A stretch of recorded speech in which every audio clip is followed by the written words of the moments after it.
नमस्कार, मैं हूं सुधीर चौधरी और डीएनए में आपका स्वागत है। आज हम पाकिस्तान पर भारत के प्रधानमंत्री नरेंद्र मोदी के डबल वार का डीएनए टेस्ट करेंगे। प्रधानमंत्री के सौजन्य से एक हफ्ते में दूसरी बार पाकिस्तान की शानदार अंतर्राष्ट्रीय धुलाई हुई है और इसकी वजह है पाकिस्तान की आतंकवादी सोच। पहले चीन में हुए G20 सम्मेलन में और अब लाओस में हुए आसियान समिट में प्रधानमंत्री नरेंद्र मोदी ने पाकिस्तान के आतंकवादी चरित्र की पोल खोली है। ये पाकिस्तान को लेकर भारत की कूटनीति में आया एक बहुत बड़ा बदलाव है और इसीलिए भारत की आक्रामक विदेश नीति का विश्लेषण करना आज बेहद जरूरी है। इस विश्लेषण में हम आपको ये भी बताएंगे कि प्रधानमंत्री नरेंद्र मोदी और उनकी मां के लिए आम और साड़ी भेजकर कूटनीति करने वाले नवाज शरीफ की भाषा अचानक हाफिज सईद जैसी क्यों हो गई, यानी वो अचानक बदल कैसे गए।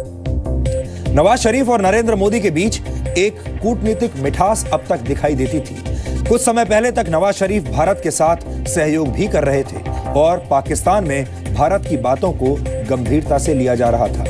31 मई 2016 को लंदन में नवाज शरीफ की हार्ट सर्जरी होनी थी और इस सर्जरी से ठीक पहले भी नवाज शरीफ ने प्रधानमंत्री नरेंद्र मोदी को फोन किया था। लेकिन इस हार्ट सर्जरी के बाद से नवाज शरीफ का दिल बिल्कुल बदल गया और वो दुश्मनों की भाषा बोलने लगे। ऐसा क्यों और कैसे हुआ, इसे आज डिकोड करना जरूरी है। इसके बाद हम भारत के स्वाभिमानी सैटेलाइट का डीएनए टेस्ट करेंगे। भारत ने आज अमेरिका और रूस का गुरूर तोड़ने वाली स्वदेशी तकनीक के दम पर अंतरिक्ष में तिरंगा फहरा दिया है। आज भारत ने अपना एक नया मौसम उपग्रह लॉन्च किया है और इस लॉन्च के लिए उसे किसी भी दूसरे देश से मदद लेने की जरूरत नहीं पड़ी। ये भारत की GSLV वाली ऊंची उड़ान है जिस पर भारत के 132 करोड़ लोगों को गर्व महसूस करना चाहिए। अगर आपने दिन में इस ऐतिहासिक घटना को मिस कर दिया है तो कोई बात नहीं, हमारा विश्लेषण देखकर अब आप इस कामयाबी का जश्न मना सकते हैं। इसके बाद हम स्मार्टफोन इस्तेमाल करने वालों की आंखें खोलने वाला एक डीएनए टेस्ट करेंगे। अगर आप रात को सोने से पहले और सुबह जागने के बाद सबसे पहले अपना स्मार्टफोन चेक करते हैं तो आज आपको अपना स्मार्टफोन साइड में रखकर हमारा ये विश्लेषण देखना चाहिए। आपको शायद अंदाजा नहीं होगा कि स्मार्टफोन वाली गुस्ताखियां आपकी आंखों पर कितनी भारी पड़ सकती हैं। और आज हैदराबाद से भी हमारे पास देश को सावधान करने वाली खबर आई है। अगर आप बंद कार में बच्चे को छोड़कर चले जाते हैं तो ये खबर आज आपको जरूर देखनी चाहिए। ये देश के हर माता पिता और परिवार के लिए एक जरूरी खबर है। लेकिन आज का डीएनए टेस्ट शुरू करने से पहले देखते हैं आज की तमाम बड़ी खबरें नॉनस्टॉप न्यूज में।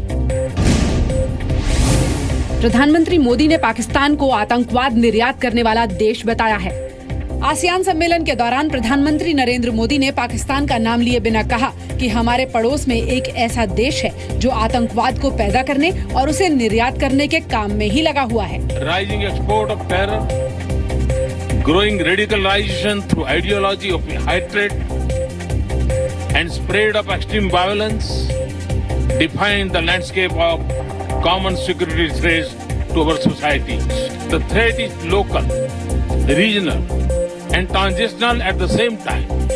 इससे पहले चीन में G20 सम्मेलन में भी मोदी ने पाकिस्तान के बारे में कहा था कि दक्षिण एशिया का ये देश आतंकी तैयार करके भारत में भेजता है। अमेरिका के राष्ट्रपति बराक ओबामा ने कहा है कि वो हमेशा भारत के दोस्त रहेंगे। लाओस में आसियान मीटिंग के दौरान प्रधानमंत्री मोदी और राष्ट्रपति ओबामा की मीटिंग हुई। पीएम मोदी ने भी राष्ट्रपति ओबामा की सराहना की। प्रधानमंत्री ने कहा कि ओबामा ने दोनों देशों के बीच संबंध को बेहतर बनाने के लिए काफी काम किया है। भारत की इकोनॉमी को बेहतर बनाने के लिए ओबामा ने भी पीएम मोदी की तारीफ की। ओबामा ने कहा कि वो हमेशा से भारत के दोस्त रहे और रहेंगे। पीएम मोदी ने ओबामा को राष्ट्रपति पद से रिटायरमेंट के बाद भारत आने का न्योता भी दिया। भारत ने आज देश के सबसे आधुनिक मौसम सैटेलाइट को अंतरिक्ष में भेजा। इसरो ने अपने रॉकेट GSLV F5 से इनसेट 3DR को लॉन्च किया। Today we have achieved one other landmark, our GSLV Mark II, the first operational flight. INSAT 3DR की खासियत ये है कि ये रात में बादलों और धुंध के बीच भी मौसम की सटीक जानकारी देगा। इसके थर्मल इंफ्रारेड बैंड से समुद्र के तापमान का सही अनुमान लगाया जा सकेगा।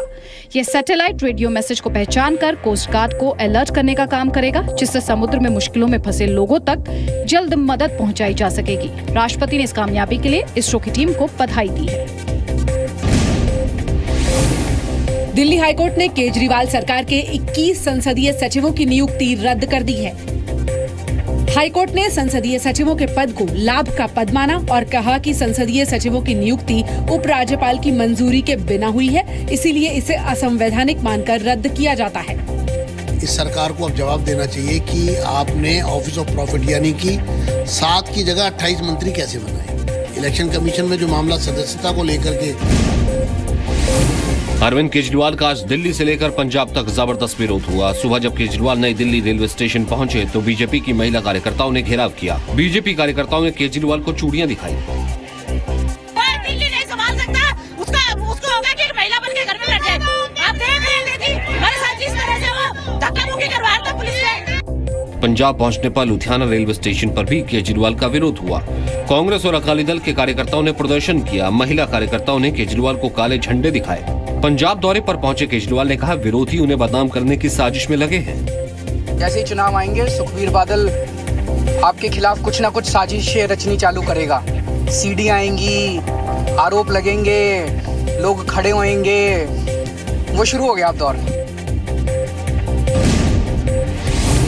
बीजेपी के पूर्व सांसद नवजोत सिंह सिद्धू ने पंजाब में आवाज़े पंजाब नाम से राजनीतिक मोर्चा बनाया है। ये घोषणा करते वक्त सिद्धू ने आम आदमी पार्टी पर हमला बोला। सिद्धू ने आरोप लगाया कि अरविंद केजरीवाल ने उन्हें धोखे में रखा। सिद्धू ने दावा किया कि केजरीवाल उनकी जगह उनकी पत्नी को चुनाव लड़ाना चाहते थे। कहना सिद्धू साहब तुम इलेक्शन मत लड़ो,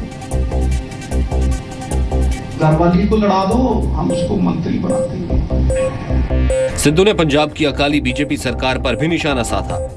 काले बादल चीर के अब सूरज निकलना चाहिए, जैसे कि हो ये मौसम बदलना चाहिए। और जो चेहरे रोज बदलते हैं नकाबों की तरह, अब जनाजा धूम से उनका निकलना चाहिए। सिद्धू ने नया मोर्चा पूर्व हॉकी खिलाड़ी और एमएलए परगट सिंह, सिमरजीत सिंह बैंस और बलविंदर सिंह बैंस के साथ बनाया है। सिमरजीत सिंह और बलविंदर सिंह निर्दलीय विधायक हैं।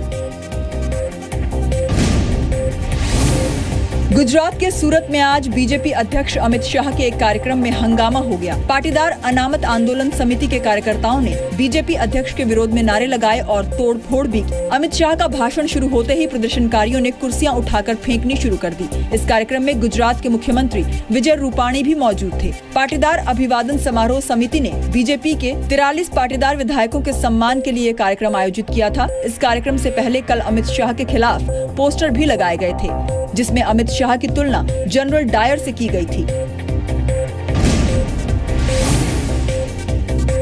यूपी में राहुल गांधी की खाट सभा में आज भी हंगामा हुआ। गोंडा में खाट सभा खत्म होने के बाद किसानों ने फिर खाटें लूटने की कोशिश की, लेकिन कांग्रेस कार्यकर्ता पहले से तैयार थे। उन्होंने खाटें उठाने से रोक दिया तो किसान भी अपनी खुन्नस खाटों को तोड़कर निकाल गए। इससे पहले खाट सभा में राहुल गांधी ने यूपी में किसानों की बुरी हालत को लेकर पीएम मोदी पर निशाना साधा। राहुल ने किसानों से पीएम के भाषण स्टाइल में ही 3 सवाल पूछे। क्या मोदी जी को हिंदुस्तान के किसान का कर्जा माफ करना चाहिए या नहीं? बिजली के दाम आधे होने चाहिए या नहीं? मुंबई की सेशंस कोर्ट ने दिल्ली की प्रीति राठी पर तेजाब हमले के केस में दोषी अंकुर पवार को फांसी की सजा सुनाई है। कोर्ट ने मंगलवार को 26 साल के अंकुर लाल पवार को प्रीति की हत्या का दोषी ठहराया था। अगर वो मान लो आगे हाई कोर्ट में अपील करता है, कहीं भी हम भी एग्री हैं, वो जाए कहीं भी जाए, हम नहीं छोड़ेंगे, चाहे वो सुप्रीम कोर्ट जाए या कहीं। हाई कोर्ट में अपील में कि अपील में यही होगा कि इंटेंशन का कोई चांस नहीं है। एक इंटेंशन वाली कलम से उसको बाइज्जत बली किया गया। एक दूसरा नेग्लिजेंस ऑफ मसीना हॉस्पिटल, वही सब चीज़ें उसको जो जिस वजह से उसको आइडेंटिफाई किया गया वो भी एक केस ऑफ मिस्टेकन आइडेंटिटी। तो ये सब ध्यान में रखते हुए डेथ सेंटेंस मान्य नहीं रहता। 2 मई 2013 को नौसेना के अस्पताल में नर्स की नौकरी के लिए प्रीति दिल्ली से मुंबई आई थी। उसी ट्रेन से पीछा कर रहे अंकुर ने बांद्रा स्टेशन पर प्रीति पर तेजाब फेंका। 1 महीने बाद 1 जून को इलाज के दौरान प्रीति ने दम तोड़ दिया था। अंकुर लाल पवार को इस बात से जलन हो गई थी कि प्रीति को अच्छी नौकरी मिल गई थी। दिल्ली के कालकाजी में छेड़खानी के विरोध पर 10वीं की एक छात्रा को तेजाब पिला दिया गया। पुलिस को दी शिकायत में लड़की ने बताया है कि 2 लड़के उसे पिछले 15 दिनों से स्कूल आते जाते वक्त परेशान कर रहे थे। छेड़छाड़ से तंग आकर लड़की ने स्कूल तक जाना छोड़ दिया। स्कूल के दबाव पर कल जब वो दोबारा स्कूल जाने के लिए निकली तो लड़कों ने उसे रास्ते में रोककर तेजाब पिला दिया। उसकी मदर ने अलेज किया है, उन सारी चीज़ों को वेरीफाई कर रहे हैं और जिस जगह से लड़की स्कूल गई है उस जगह से हमारे पास सीसीटीवी फुटेज भी आ चुके हैं और उन सबको वेरीफाई कर रहे हैं। टीचर को बताना चाहिए, मुझे टीचर ने मुझे नहीं बताया, बस ये कहने लगे लड़की का नाम काट दूंगी अगर आप नहीं आई तो, इसलिए मैंने आज उससे कहा 10th क्लास है बेटा चली जा। लड़की को एक ऑटो रिक्शा में अस्पताल ले जाया गया जहां उसकी हालत स्थिर है। वहीं छात्रा को तेजाब पिलाने वाले आरोपी फरार हैं। राष्ट्रपति प्रणब मुखर्जी ने गुड्स एंड सर्विसेज टैक्स यानी जीएसटी संविधान संशोधन बिल को सहमति दे दी है। राष्ट्रपति की मंजूरी के बाद अब जीएसटी को देश में लागू करने की प्रक्रिया आगे बढ़ाई जाएगी। राष्ट्रपति की मंजूरी के 60 दिन के अंदर काउंसिल का गठन करना होगा। इस काउंसिल का काम टैक्स दरों को तय करना होगा। इसमें केंद्र और राज्य सरकार के प्रतिनिधि शामिल किए जाएंगे। संसद ने अगस्त में जीएसटी संविधान संशोधन विधेयक को पास किया था। सरकार की कोशिश है कि जीएसटी बिल को अगले साल 1 अप्रैल से पूरे देश में लागू कर दिया जाए।